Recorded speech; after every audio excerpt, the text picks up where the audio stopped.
Guys, video शुरू करने से पहले मैं आप लोगों के साथ कुछ पॉइंट शेयर करना चाहूंगा ताकि आप लोगों का एक पर्सपेक्टिव क्लियर हो जाए कि ये वीडियो किस चीज के बारे में है। यहाँ पर मैं कोई जजमेंट पास नहीं कर रहा हूँ, ना ही मैं कोई ऑर्गेनाइजेशन या किसी भी चीज को ब्लेम कर रहा हूँ। बस मैं वो चीज सामने रख रहा हूँ जो कि मैंने उस दिन ऑब्जर्व करी। तो कुछ दिन पहले मैं और मेरे कोच महेंद्र राजपूत, उन्होंने कंपीट करा है बिग फिट क्लासिक में, जो कि हुआ था 12, 13 और 14 अक्टूबर को। तो वहां पर लेकर के थोड़ा सा मुझे ऑब्जेक्शन लगा, जो मेरे को लगा कि मेरे को शेयर करना चाहिए आप लोगों के साथ, ताकि आप लोग भी उस चीज को देख सको, क्योंकि मेरे पास क्लिप्स हैं और आप लोग भी उस चीज को फाइनलाइज कर सकोगे कि क्या ये सही हुआ या नहीं। तो शुरुआत करते हैं 12 अक्टूबर को। 12 अक्टूबर को होता है वेट के बाद अगले दिन जब हम टूर्नामेंट में जाते हैं। अगले दिन का टूर्नामेंट आप लोगों ने देख लिया था कि अगले दिन हमारे क्या क्या रिजल्ट्स थे।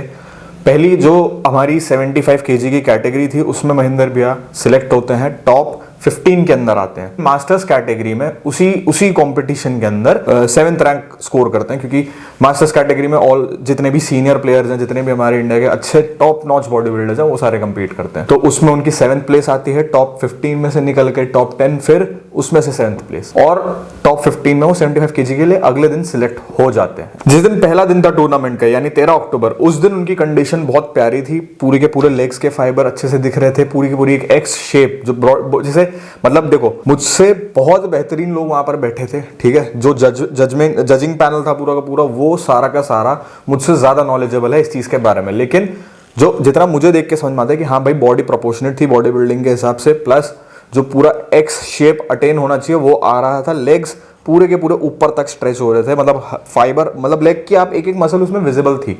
बैक में भी अगर बात करें, बैक में भी अच्छी खासी डेप्थ थी, और प्लस जो वी टेपर हमें चाहिए होता है और जो क्रिसमस ट्री, वो सब कुछ था, वो सारे क्राइटेरिया पूरे थे।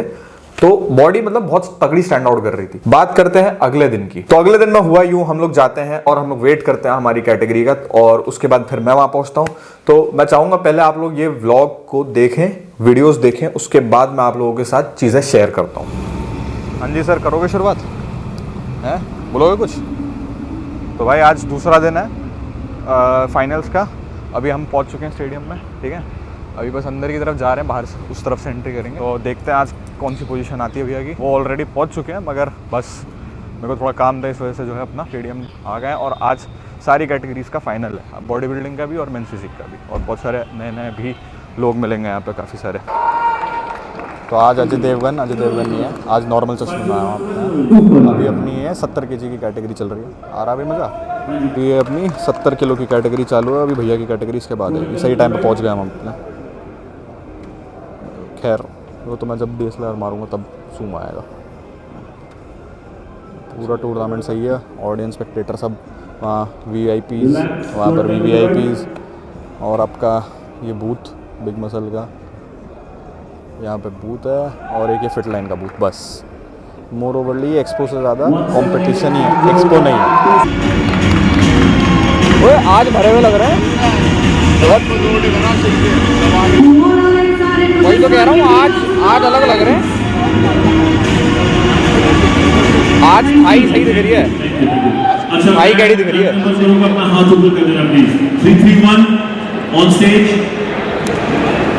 3, 3, 1 यस, 3, 7, 8 3, 7, 8। तो यहाँ पर एक चीज बहुत क्लियर है कि जो उनकी कंडीशन 13 अक्टूबर की थी और 14 अक्टूबर की थी, उसमें जमीन आसमान का फर्क था। क्योंकि 14 अक्टूबर को उन्होंने अच्छा खासा लोड कर लिया था, और वीडियो में भी मैंने मेंशन करा है कि आज काफी ज्यादा भरे हुए लग रहे हैं। प्लस दूसरी बात, मसल सेपरेशन बहुत तगड़ी थी। कंडीशन 13 अक्टूबर के कंपैरिजन में 14 अक्टूबर को और तगड़ी थी। मैं क्लिप्स साइड बाय साइड लगा देता हूं और आप लोग कंपेयर कर सकते हो कि किसमें ज्यादा बेटर फिजिक दिख रही है। फिजिक देखने के बाद मैं चाहूंगा कि आप लोग आगे का क्लिप देखें कि आगे के क्लिप में क्या होता है। Front double biceps and strike.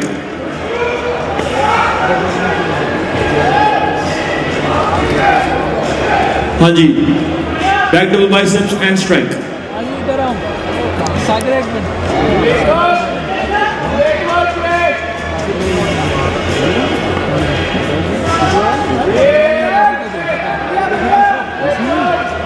Relax, face the front, face the front.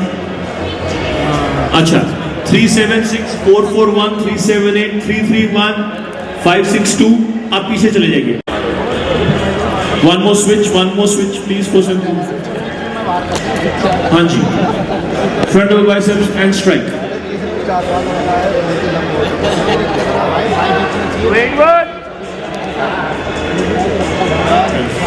Five five three आप पीछे चले जाइए, 281 पीछे चले जाइए, सारे इधर हो जाओ, रिलैक्स, सारे इधर हो जाइए।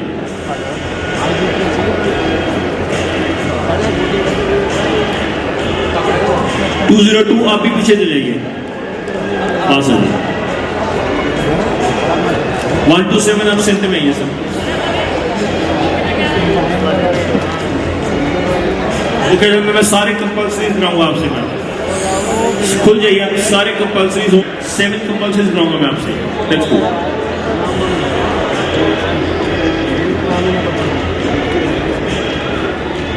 Relax, front leg spread and strike.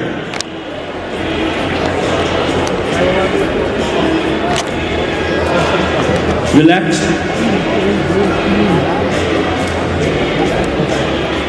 Front leg spread and strike. हो गया, sorry, side chest, side chest.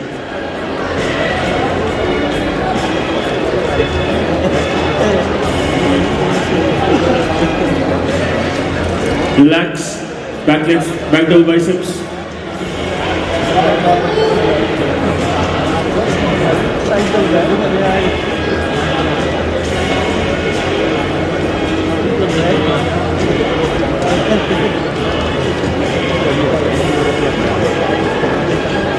Relax, relax. Remember back leg spread.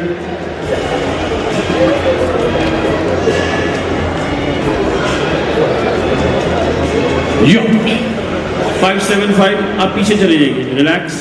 575 पीछे चले जाइए, पास पास आ जाइए। German back leg spread strike.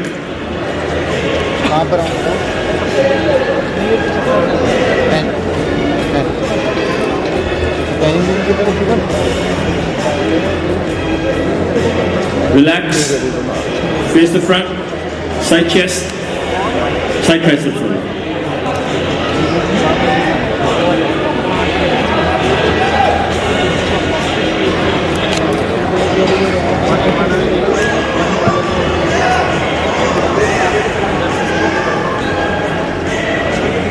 Relax,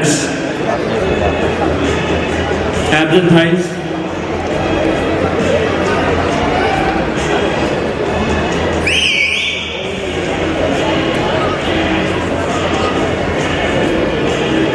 one 104 आप सेंटर में आइए, 478 आप स्विच करिए। 526 and 127 switch, 526 and 127 switch। अपने आप क्यों हिल रहे सर? 104 आप वहीं रहिए ना। Keep boosting everyone. Keep on. Front double biceps and strike।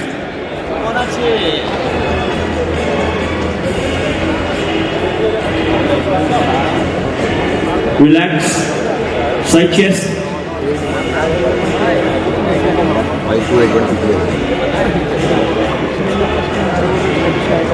Relax, back double biceps।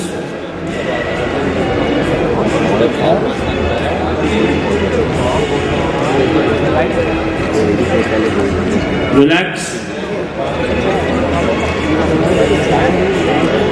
back leg spread। Relax, face the front limit, abs and thighs।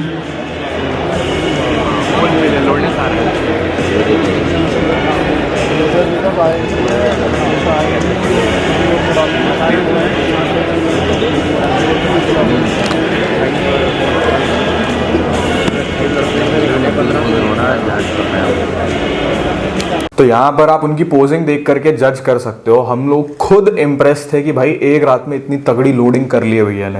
And एक चीज मैं दावे के साथ कह सकता हूँ, एज अ स्पेक्टेटर, नॉट, मैं एक जजमेंट नहीं पास कर रहा हूँ, एज अ स्पेक्टेटर मैं ये कह सकता हूँ कि वैसे ऑब्लिक्स जो कोर सेक्शन महेंद्र भी आगा था, वैसा वहां पर किसी का नहीं था। जो ऑब्लिक्स दिख रहे थे, मसल विजिबिलिटी दिख रही थी, वो खतरनाक वाली किसी की नहीं थी। दूसरा, लेग्स ऊपर तक जो थाई आ रही थी, यहाँ की जो मसल होती है, वो भी एक बहुत बड़ा प्लस फैक्टर था, और प्लस मसल फुलनेस साथ ही साथ में। बैक डबल बाइसेप्स में बात करूं तो बैक डबल बाइसेप्स में भैया का जो फ्रेम था वो बहुत प्यारा लग रहा था। वहां पे बहुत सारे जो कंपेटिटर्स थे, it's not about muscle, it's about कि आप अपनी बॉडी को शोकेस कैसे कर रहे हो। वहाँ पे बहुत सारे जो बॉडी बिल्डर्स थे वो पोज मारते हुए थोड़े अनस्टेबल हो जा रहे थे, बट उनके लिए पूरी रिस्पेक्ट है भाई, क्योंकि वो पानी नमक वगैरह सब छोड़ के बैठे हैं, तो थोड़े बहुत क्रैम्प्स आना स्टेज पे बहुत नॉर्मल है। मगर इस चीज़ को कंसिडर किया जाता है जजमेंट में। महेंद्र भैया के साथ 14 अक्टूबर को ऐसा कुछ नहीं हुआ कि वो पोज मारते हुए अनस्टेबल हुए या कुछ। पोजिंग उनकी बहुत तगड़ी और क्लासिक थी। This needs a boosting. Most muscular pose. Awesome. Thank you. 104 आप पीछे जा सकते हैं। सेंटर में सर आप।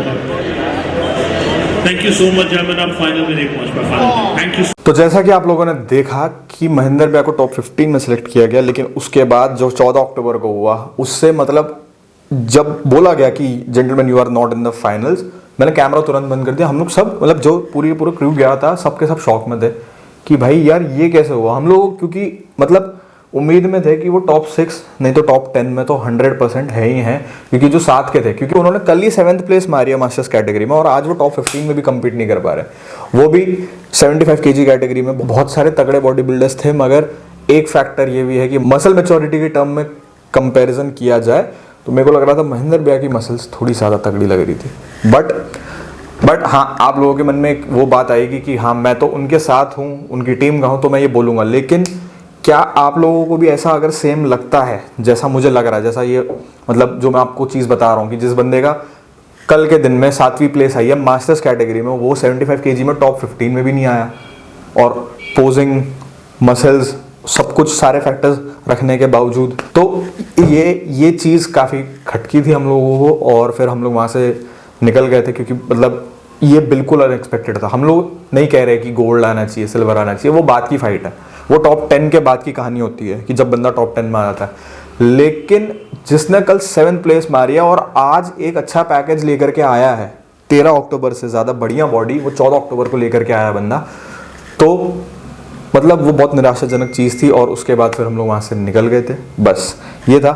तो ये ओपिनियन मैं आप लोगों के साथ इसीलिए शेयर करना चाह रहा था कि क्या ये जजमेंट सही था। अगर हाँ तो प्लीज़ कमेंट में मुझे बताओ, और अगर नहीं था तो प्लीज़ आप लोग वो भी कमेंट में मेंशन करो, क्योंकि थोड़ा सा मैं अपने ओपिनियन पे स्ट्रांग रह रहा हूँ कि हाँ थोड़ा सा मैं जो जजमेंट वहाँ पे हुई है उसे फेयर नहीं मान रहा हूँ, ठीक है, जो बिग फिट में हुई है। खैर ऑब्वियसली बात है, कॉम्पिटिशन है, हार जीत लगी रहती है, लेकिन जो बंदा जो चीज़ डिजर्व करता है उसे वो ना मिले तो फिर वो सबसे बड़ी निराशाजनक बात है इतनी मेहनत करने के बाद। It's not about gold, it's not about silver, it's not about bronze. हारा हुआ ब्रॉन्ज एक ज़्यादा अच्छा होता है कि रादर देन बिना मेहनत किया हुआ गोल्ड। अगर आप इस बात को समझ पा रहे हो कि भाई किसी को फेवरिज्म के उस चलते गोल्ड मिल जाए तो वो गोल्ड किसी भी काम का नहीं है।